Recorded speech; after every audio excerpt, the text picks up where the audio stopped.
그곳이 정말 한국입니까? 거대한 서버가 터지듯 폭발했습니다. 전 세계의 자금이 붉은 선으로 이어지고 그 끝에 단 하나의 좌표가 찍혔습니다. 국경도 정치도 제재도 막지 못한 돈의 흐름이었습니다. 그리고 그 흐름이 멈춘 곳. 저는 믿을 수 없는 이름을 봤습니다. 세계의 데이터가 붉게 타오르던 그날, 누구도 예상하지 못한 곳에서 신호가 터졌습니다. 서버는 폭주했고 위성은 좌표를 잃었습니다.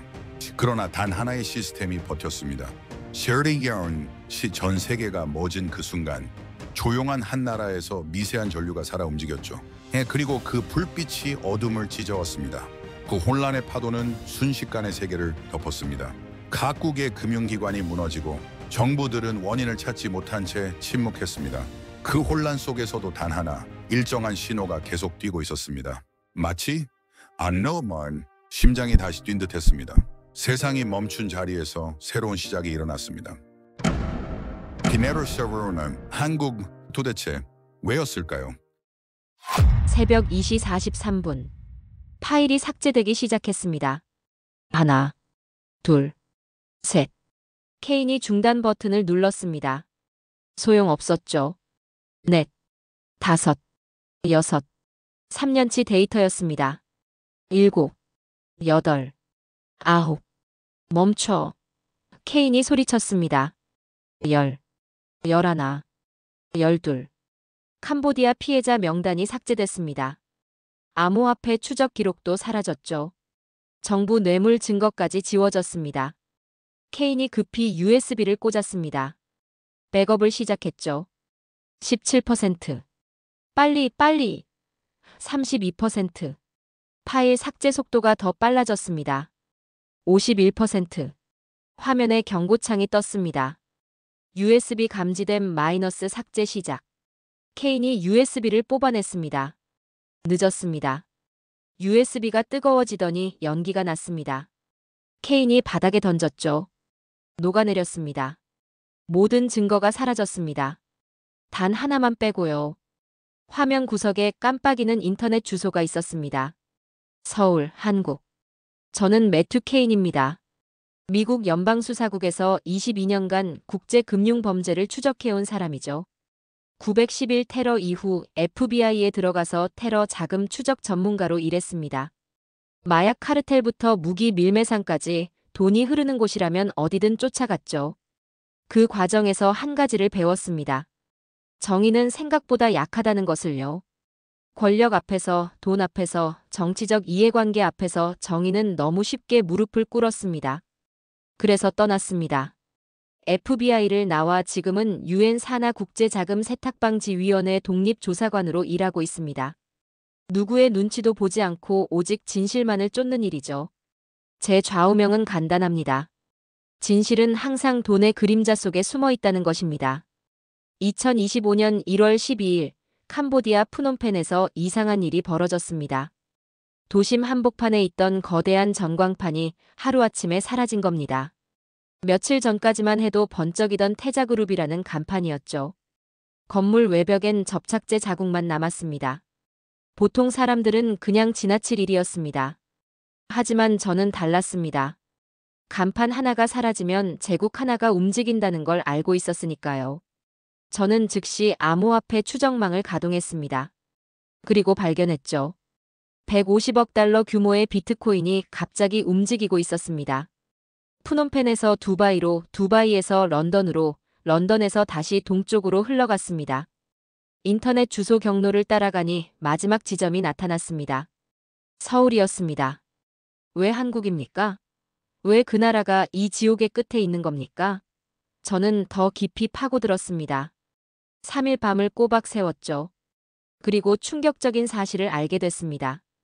태자그룹이라는 조직이 운영하는 12만 개의 암호화폐 지갑이 존재했습니다. 인류 역사상 최대 규모의 전자금고였죠. 그 안에 든 돈이 21조 원이 넘었습니다. 하지만 더 끔찍한 건 따로 있었습니다. 내부 고발자로부터 받은 영상 파일이었죠. 어두운 방, 결박당한 사람들, 그리고 비명이 담겨 있었습니다.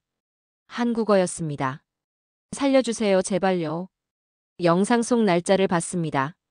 불과 사흘 전이었습니다. 파일 이름엔 이렇게 적혀 있었죠. 태자그룹 -7번 시설. 저는 그날 밤 FBI 본부에 긴급 보고서를 올렸습니다. 48시간 안에 답이 왔습니다. 수사 불가. 정치적으로 민감한 사안. 저는 다시 보고서를 올렸습니다. 이번엔 국무부로요. 72시간 후 답변이 왔습니다. 외교적 관계를 고려할 때 개입 곤란. 저는 유엔 인권기구에도 연락했습니다.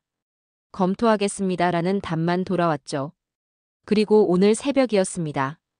제가 3년간 구축한 추적 시스템이 파괴되는 걸 목격했습니다.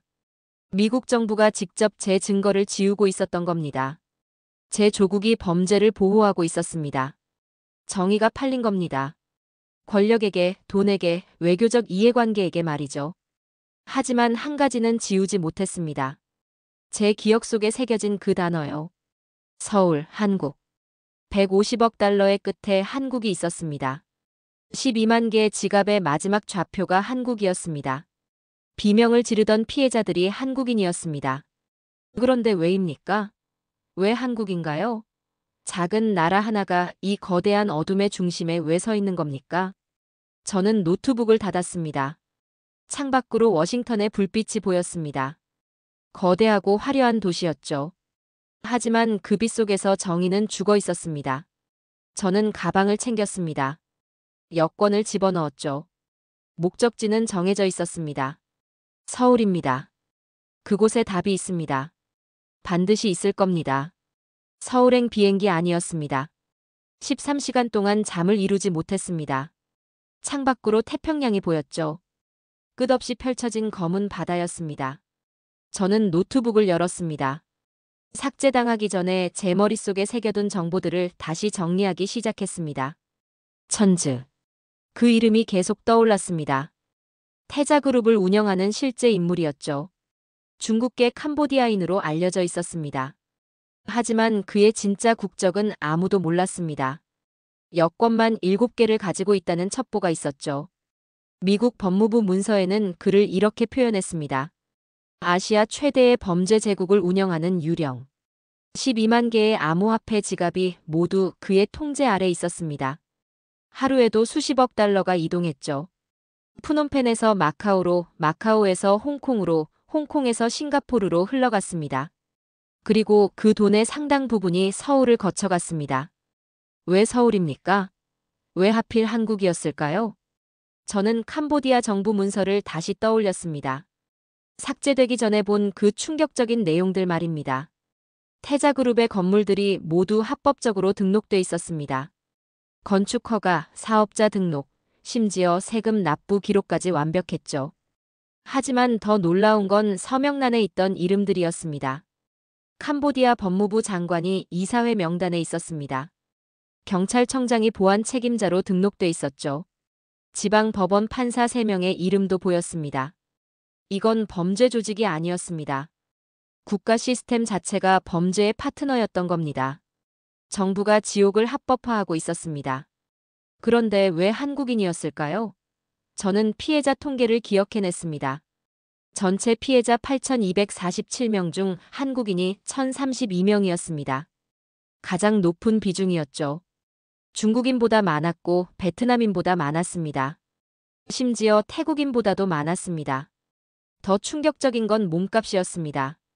내부 문서에 따르면 피해자 한 명당 요구하는 금액이 국적별로 달랐습니다. 평균 몸값이 3만 달러였는데 한국인은 12만 달러였습니다. 4배였죠. 왜입니까? 한국인이 왜 그들에게 가장 비싼 상품이었습니까? 비행기가 흔들렸습니다. 난기류였죠. 하지만 저는 화면에서 눈을 떼지 못했습니다. 유엔 인권기구에서 받았던 보고서가 떠올랐습니다. 거기엔 이런 문장이 있었습니다. 한국 정부의 긴급 대응 요청을 접수했으나 캄보디아 측의 비협조로 진전 없음. 한국 정부가 움직이고 있었던 겁니다. 미국이 침묵할 때, 중국이 외면할 때 한국은 요청을 보내고 있었습니다. 작은 나라였습니다. 강대국도 아니었죠. 하지만 자기 국민을 구하려고 움직이고 있었습니다. 저는 그때 깨달았습니다. 제가 서울로 가는 이유가 단순히 증거를 찾기 위해서만은 아니라는 것을요. 저는 정의가 아직 살아있는지 확인하고 싶었습니다. 22년간 FBI에서 일하며 잃어버린 그 믿음 말입니다. 시스템이 부패했을 때, 국가가 침묵했을 때, 그래도 누군가는 싸우고 있다는 증거를 보고 싶었습니다. 기내 방송이 흘러나왔습니다. 승객 여러분, 곧 인천국제공항에 도착하겠습니다. 저는 창밖을 봤습니다. 한국의 불빛들이 보이기 시작했습니다. 작지만 밝은 빛들이었죠. 저는 가방을 챙겼습니다. 심장이 뛰었습니다. 이제 시작입니다. 진실을 향한 싸움이 말이죠. 거대한 시스템이 저를 막았습니다. 하지만 저는 멈추지 않았습니다. 그리고 지금 저는 답을 찾으러 갑니다. 한국이라는 이름 뒤에 숨겨진 진실을 말입니다. 왜 한국인이었는지, 왜 이 나라가 어둠의 중심에 있었는지 그 이유를 반드시 밝혀낼 겁니다. 인천공항에 내렸습니다. 한겨울의 차가운 공기가 폐를 찔렀죠. 1월의 한국은 생각보다 추웠습니다. 저는 입국장을 빠져나왔습니다. 그때 한 남자가 제 이름을 적은 팻말을 들고 서 있었습니다. 매튜 케인. 박진우입니다. 경찰청 국제범죄수사대 소속입니다. 그가 손을 내밀었습니다. 악수를 나눴죠. 그의 손은 거칠었습니다. 현장을 많이 다닌 사람의 손이었습니다. UN 측에서 연락을 받았습니다. 케인 씨가 태자그룹을 추적 중이라고요. 저는 놀랐습니다. 어떻게 제가 오는 걸 알았습니까? 박진우가 차분하게 말했습니다. 저희도 같은 사건을 추적하고 있습니다. 3개월 전부터요. 그는 차로 안내했죠. 일단 사무실로 가시죠. 보여드릴 게 많습니다. 차 안에서 박진우가 말을 이었습니다. 한국인 피해자가 1032명입니다. 가장 최근 실종자가 일주일 전이었죠. 29살 남성, 해외 취업 사기를 당했습니다. 저는 그의 말투에서 분노를 느꼈습니다. 억제된 분노였죠. 우리 국민이 지옥에 갇혀 있는데 국제사회는 침묵했습니다. 미국도 마찬가지였습니까? 제가 물었습니다. 박진우가 고개를 끄덕였습니다. 법무부에 협조 요청했습니다. 거절당했죠. 중국에도 요청했습니다. 무응답이었습니다. UN 인권이사회에도 올렸습니다. 검토 중이라는 답만 3개월째입니다. 저는 차창 밖을 봤습니다. 서울로 들어가는 고속도로였죠. 빌딩들이 즐비했습니다. 그런데 왜 계속 움직이십니까? 국제사회가 외면하는데 말입니다. 박진우가 잠시 침묵했습니다. 그리고 조용히 말했습니다. 우리 국민이니까요. 명령이 아니라 양심의 문제입니다. 그의 목소리에는 흔들림이 없었습니다. 저는 그 순간 뭔가 다르다는 걸 느꼈습니다. 이 사람은 서류를 작성하러 온 게 아니었습니다. 진짜 싸우러 온 사람이었죠. 경찰청 건물에 도착했습니다. 지하 회의실로 안내받았죠. 벽면에는 거대한 지도가 붙어 있었습니다. 캄보디아 프놈펜 외곽에 빨간 핀이 17개 박혀 있었습니다. 박진우가 설명했습니다. 태자그룹이 운영하는 시설들입니다. 저희가 6개월간 추적한 결과죠. 테이블 위에 서류들이 쌓여 있었습니다. 저는 한 장을 집어들었습니다. 피해자 명단이었죠. 이름, 나이, 실종 날짜가 적혀 있었습니다. 김민수, 27세, 2024년 9월 3일. 이지훈, 31세, 2024년 10월 12일. 박서연, 25세, 2024년 12월 1일. 저는 손이 떨렸습니다. 이건 통계가 아니었습니다. 실제 사람들이었습니다. 더 충격적인 게 있습니다. 박진우가 노트북을 열었습니다. 영상이 재생됐죠. 어두운 골목, 손전등 불빛, 그리고 떨고 있는 한 남자가 보였습니다. 이건 2주 전 영상입니다. 프놈펜에 사는 한국 교민이 직접 찍은 겁니다. 영상 속에서 교민이 말했습니다. 괜찮아요. 이제 안전해요. 한국으로 돌아갈 수 있어요. 구출된 남자가 울고 있었습니다. 박진우가 영상을 멈췄습니다. 이 교민은 자기 돈으로 몸값을 지불했습니다. 5만 달러였죠. 정부 지원도 없이 혼자서 구출 작전을 벌인 겁니다. 저는 할 말을 잃었습니다. 국가가 침묵할 때 시민이 움직이고 있었습니다. 시스템이 외면할 때 개인이 정의를 실천하고 있었던 겁니다. 지금까지 몇 명이나 구출됐습니까? 교민들 자력으로 17명입니다. 저희 수사팀이 공식적으로 구출한 건 23명이고요. 박진우가 지도를 가리켰습니다. 하지만 아직 990명이 남았습니다. 시간이 없습니다. 저는 그때 깨달았습니다. 제가 왜 여기 온 건지 말입니다. 미국에선 정의가 보고서에 갇혀 죽어 있었습니다. 하지만 여기선 살아 움직이고 있었습니다. 작은 나라였습니다. 강대국의 지원도 없었죠. 그런데도 멈추지 않고 있었습니다. 케인 씨. 박진우가 제 눈을 똑바로 봤습니다. 당신이 가진 정보가 필요합니다. 암호화폐 추적 데이터, 자금 흐름 기록, 모든 걸 공유해 주십시오. 우리가 함께 움직이면 그들을 막을 수 있습니다. 저는 고개를 끄덕였습니다. 물론입니다. 하지만 한 가지 묻겠습니다. 왜 한국인입니까? 왜 당신네 국민이 가장 많이, 가장 비싸게 거래되는 겁니까? 박진우가 쓴웃음을 지었습니다. 한국인은 포기하지 않으니까요. 가족이 납치되면 끝까지 찾습니다. 돈을 빌려서라도 몸값을 냅니다. 그게 우리 문화입니다. 그래서 그들은 한국인을 노리는 겁니다. 가장 확실한 수익원이니까요. 저는 그 말을 듣고 온몸에 전율이 흘렀습니다. 사랑이 약점이 된 겁니다. 가족을 지키려는 마음이 범죄자들의 타깃이 된 거였죠. 그런데 한국은 그 약점을 버리지 않았습니다. 오히려 더 강하게 싸우고 있었습니다. 저는 가방에서 노트북을 꺼냈습니다. 제가 가진 모든 정보를 드리겠습니다. 함께 싸웁시다. 박진우가 손을 내밀었습니다. 우리는 다시 악수를 나눴죠. 그때 저는 처음으로 느꼈습니다. 정의가 다시 숨쉬고 있다는 걸 말입니다. 그 심장은 여기 서울에서 뛰고 있었습니다. 경찰청에서의 협력은 순조롭게 시작됐습니다. 저는 박진우 팀에게 제가 가진 모든 암호화폐 추적 데이터를 넘겼죠. 그들은 밤새 분석했습니다. 그리고 다음 날 아침 첫 번째 균열이 생겼습니다. 케인 씨, 문제가 생겼습니다. 박진우가 어두운 표정으로 말했습니다. 미국 대사관에서 연락이 왔습니다. 당신이 제공한 데이터가 불법 취득됐다는 겁니다. 사용하면 안 된다고 하네요. 저는 믿을 수가 없었습니다. 뭐라고요? 제가 3년간 합법적으로 수집한 자료입니다. 박진우가 한숨을 쉬었습니다. FBI가 당신 계정을 정지시켰다고 합니다.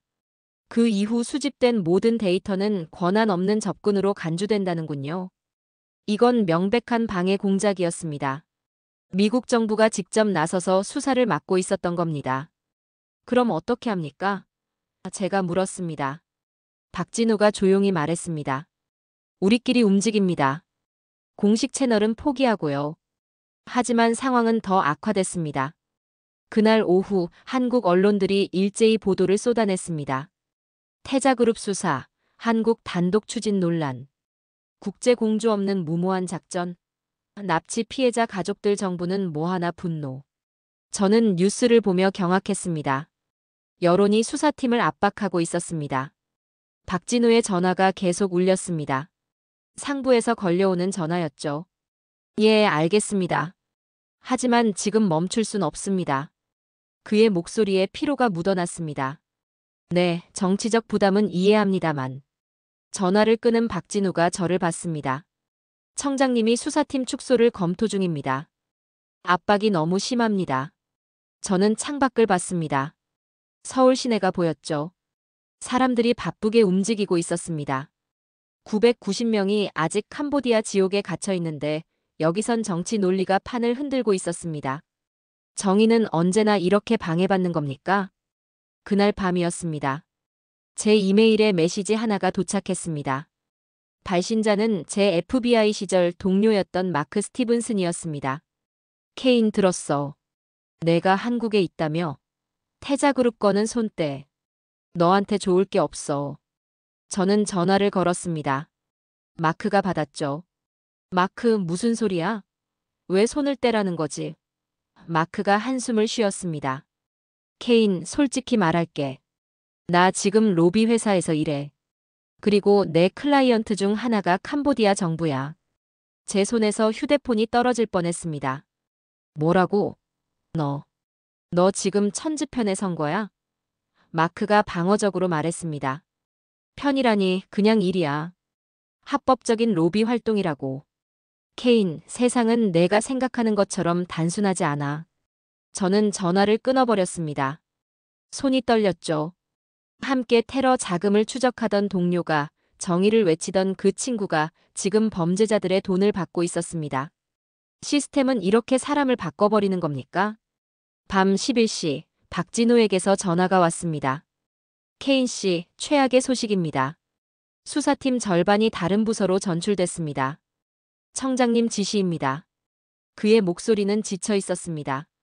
정치권 압박을 견디지 못한 겁니다. 저는 호텔 창가에 섰습니다.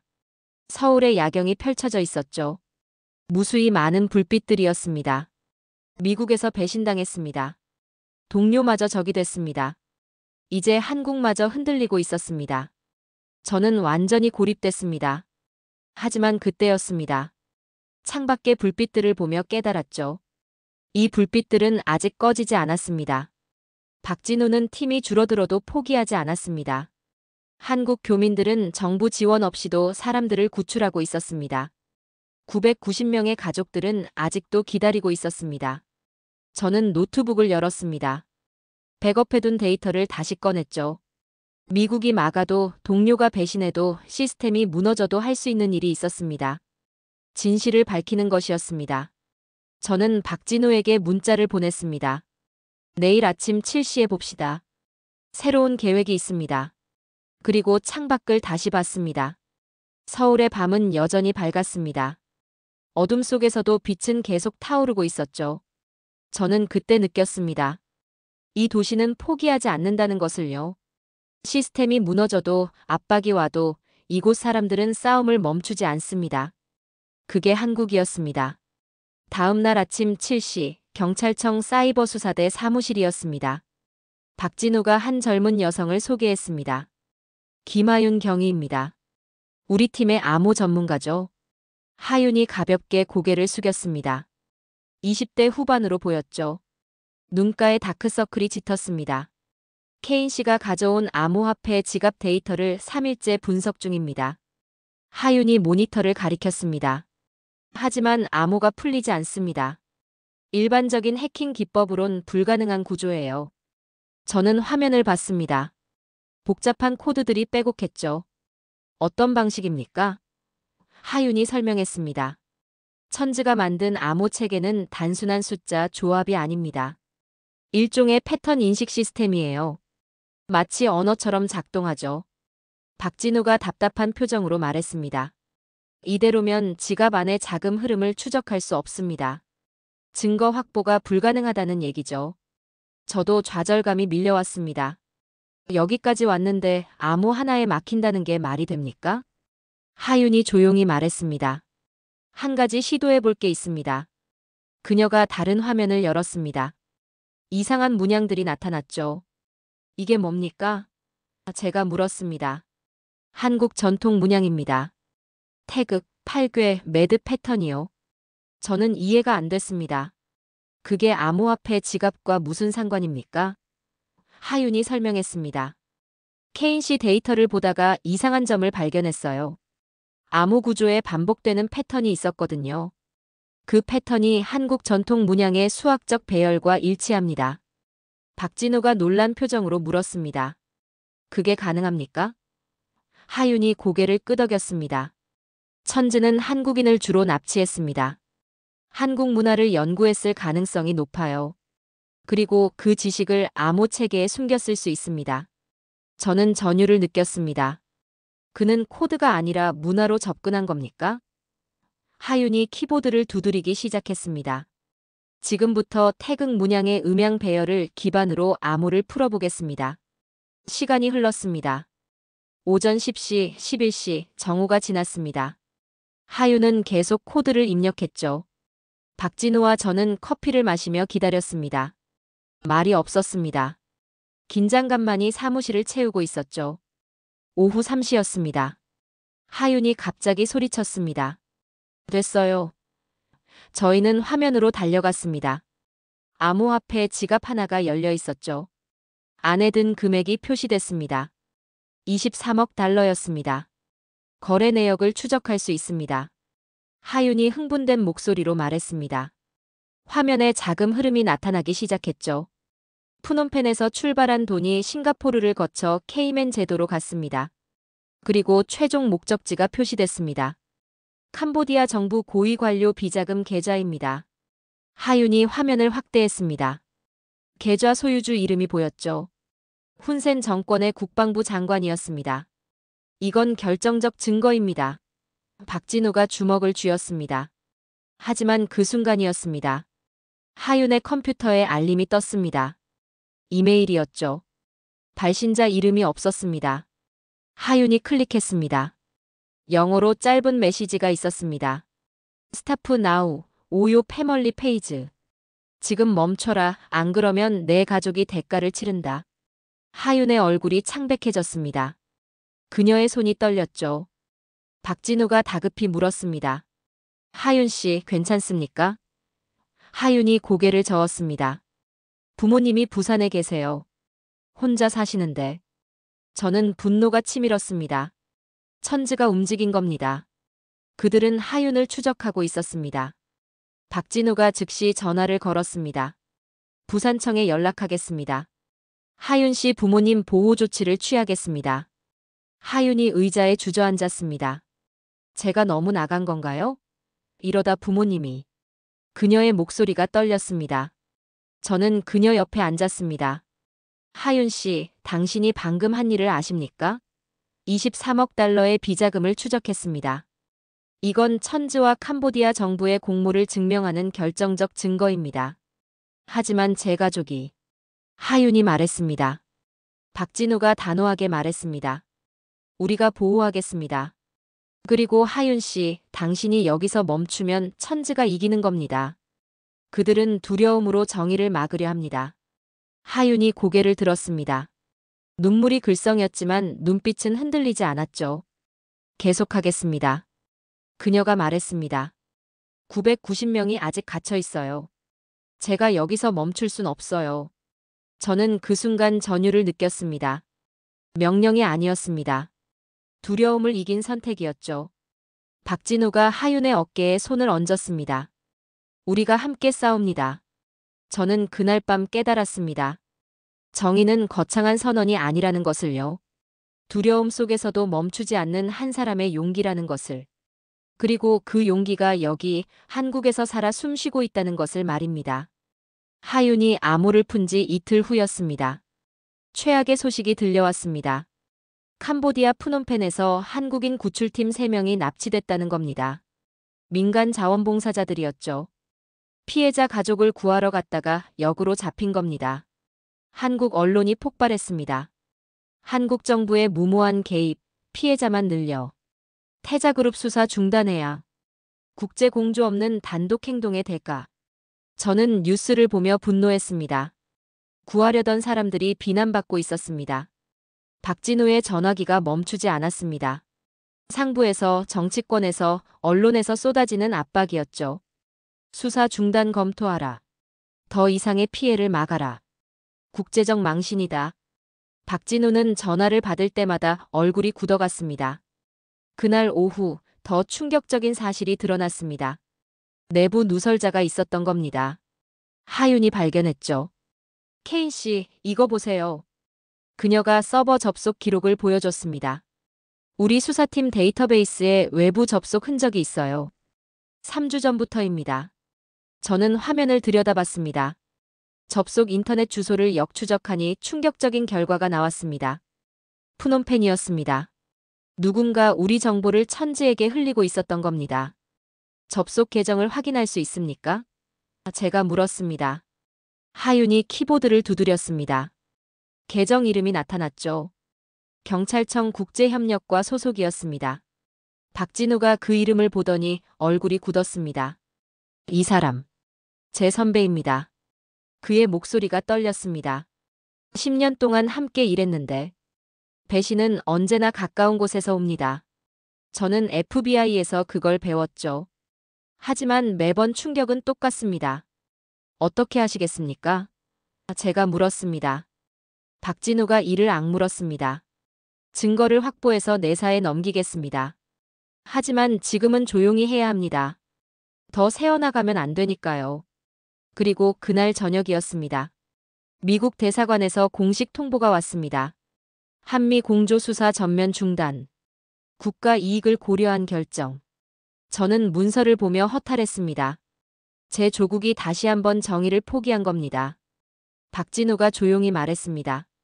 예상했던 일입니다. 미국은 처음부터 우리를 도울 생각이 없었죠. 그의 목소리엔 체념이 묻어났습니다.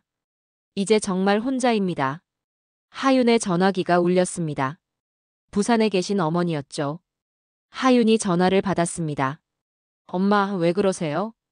통화 내용을 듣던 하윤의 얼굴이 창백해졌습니다. 뭐라고요? 집 앞에 누가? 하윤이 급히 메모를 받아 적었습니다. 검은 차, 번호판 없음, 남자 둘이 계속 서성임. 협박이 현실이 되고 있었습니다. 박진우가 즉시 부산청에 전화했습니다. 긴급 출동 요청합니다. 민간인 보호권입니다. 하윤이 가방을 챙기기 시작했습니다. 부산 가야 해요. 부모님을. 박진우가 그녀를 막아섰습니다. 하윤 씨, 그게 바로 그들이 원하는 겁니다. 당신이 이 자리를 떠나는 것 말입니다. 하지만 제 부모님이. 하윤의 목소리가 떨렸습니다. 저는 그녀를 봤습니다. 두려움과 책임감 사이에서 흔들리는 젊은 경찰관이었죠. 저는 조용히 말했습니다. 하윤 씨, 당신이 여기서 멈추면 990명은 어떻게 됩니까? 그들의 가족은요? 하윤이 고개를 숙였습니다. 눈물이 떨어졌죠. 박진우가 단호하게 말했습니다. 부모님은 제가 보호하겠습니다. 하지만 당신은 여기 남아야 합니다. 당신만이 암호를 풀 수 있으니까요. 그날 밤 11시 긴급회의가 소집됐습니다. 남은 수사팀원 5명이 전부였죠. 박진우가 말했습니다. 상황은 최악입니다. 국제공조는 끊겼고 내부에 배신자가 있으며 여론은 우리를 비난합니다. 지금 떠나고 싶은 사람은 떠나도 됩니다. 저는 막지 않겠습니다. 침묵이 흘렀습니다. 아무도 일어나지 않았습니다. 하윤이 조용히 말했습니다. 저는 남겠습니다. 다른 팀원들도 고개를 끄덕였죠. 박진우가 지도를 펼쳤습니다. 캄보디아 프놈펜이었습니다. 다시 현장으로 갑니다. 증거를 직접 확보하러요. 저는 놀랐습니다. 지금 상황에서 캄보디아로 간다고요? 박진우가 저를 똑바로 봤습니다. 케인 씨도 가시겠습니까? 저는 잠시 망설였습니다. 하지만 곧 대답했죠. 물론입니다. 함께 가겠습니다. 정의는 다시 어둠 속으로 걸어 들어가고 있었습니다. 푸놈펜 공항에 내렸습니다. 한밤중이었죠. 박진우, 하윤, 그리고 저 3명이 전부였습니다. 공식 작전이 아니었습니다. 비밀 침투였죠. 태자그룹 메인 서버가 여기 있습니다. 하윤이 태블릿으로 건물을 가리켰습니다. 푸놈펜 외곽의 5층 건물이었죠. 모든 증거가 저 안에 있어요. 새벽 3시 우리는 건물에 침투했습니다. 계단을 올라 5층 서버실에 도착했죠. 하윤이 노트북을 연결했습니다. 접속 시작합니다. 들어왔어요. 하윤이 외쳤습니다. 천지의 음성 파일입니다. 녹음이 재생됐죠. 장관님, 이번 달 납품은 47명입니다. 600만 달러 부탁드립니다. 납품이라는 단어였습니다. 사람을 상품처럼 말하고 있었죠. 고위 공무원 뇌물 리스트 확보했어요. 12명, 총 2억 3천만 달러. 그때 복도에서 발소리가 들렸습니다. 경호원들이었죠. 문이 열렸습니다. 권총을 든 남자 3명이 들어왔습니다. 꼼짝 마. 박진우가 신분증을 내밀었습니다. 한국 경찰입니다. 경호원이 비웃었습니다. 여긴 캄보디아야. 총을 천장에 쐈습니다. 경고였죠. 바로 그 순간 하윤의 노트북에서 알림음이 울렸습니다. 다운로드 완료. 전송 시작합니다. 박진우가 경호원을 막아섰습니다. 저는 하윤을 끌고 계단을 내려갔죠. 뒤에서 총소리가 들렸습니다.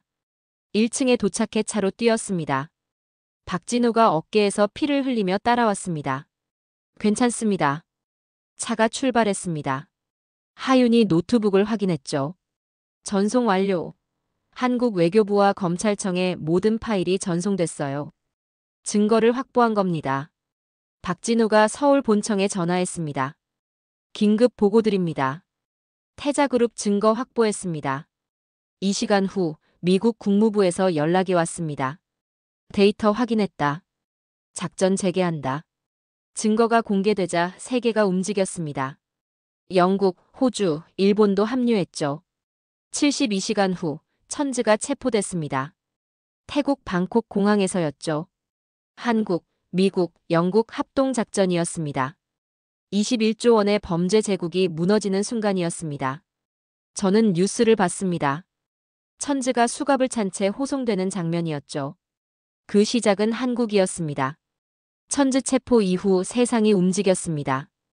21조 원이 동결됐고 캄보디아 고위 공무원 12명이 구속됐죠.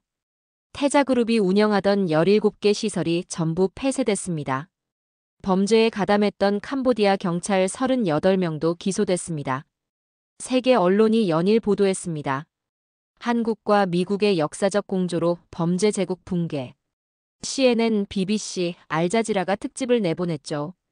하지만 저는 알고 있었습니다. 시작은 한국이었다는 것을요. 미국이 침묵할 때, 중국이 외면할 때, 유엔이 회의만 할 때 한국만 움직였습니다. 홀로 싸웠습니다. 한 달 후 국제자금세탁감시기구에서 한국을 핵심 멤버로 초청했습니다. 정의의 중심에 대한민국이 있다는 문구였죠. 작은 나라가 세계의 중심이 된 겁니다. G20 정상회의에서도 한국의 사례가 모범으로 소개됐습니다. 각국 정상들이 기립박수를 보냈습니다. 프랑스 대통령은 한국이 보여준 용기가 세계의 기준이 되어야 한다고 말했습니다. 저는 병원에 입원한 하윤을 찾아갔습니다. 푸놈펜 작전 중 입은 부상으로 일주일째 치료 중이었죠. 침대 옆에 앉았습니다. 하윤 씨, 당신이 열었던 그 암호가 세상을 바꿨습니다. 당신의 용기가 990명을 구했습니다. 하윤이 조용히 미소 지었습니다. 이건 우리 모두의 싸움이었어요. 케인 씨, 박 팀장님, 그리고 포기하지 않았던 990명의 가족들 모두요.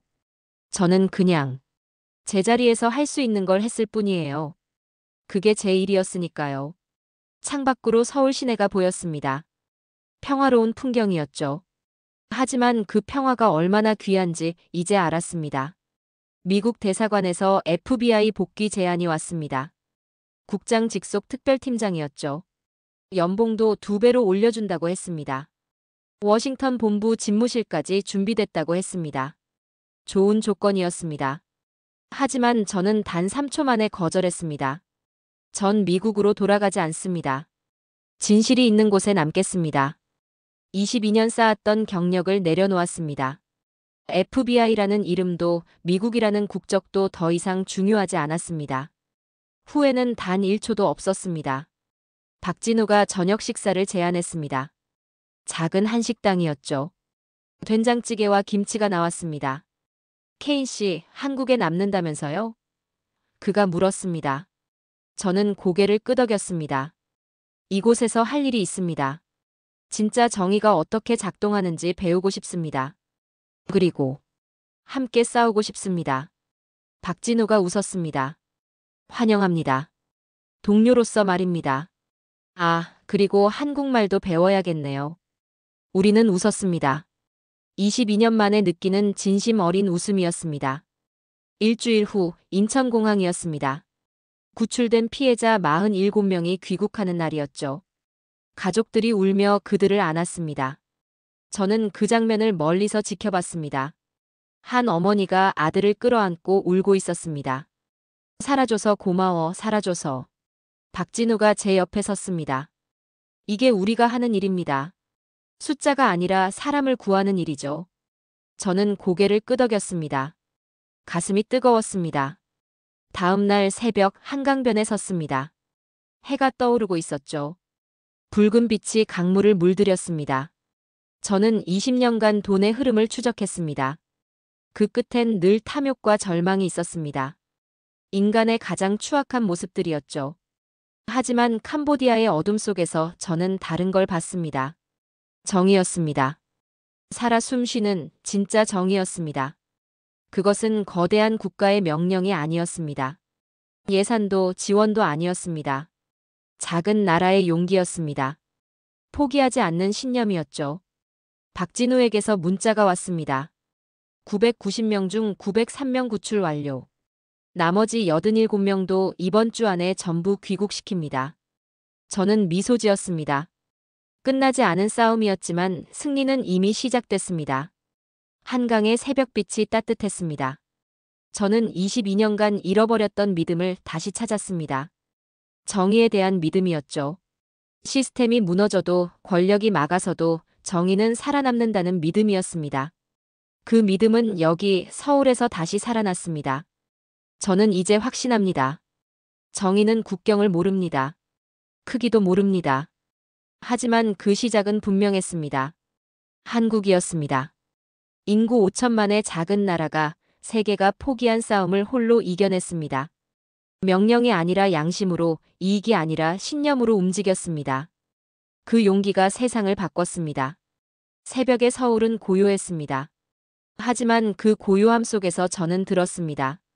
정의가 다시 숨쉬는 소리를요.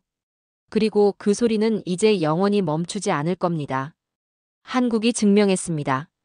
정의는 살아있다는 것을요.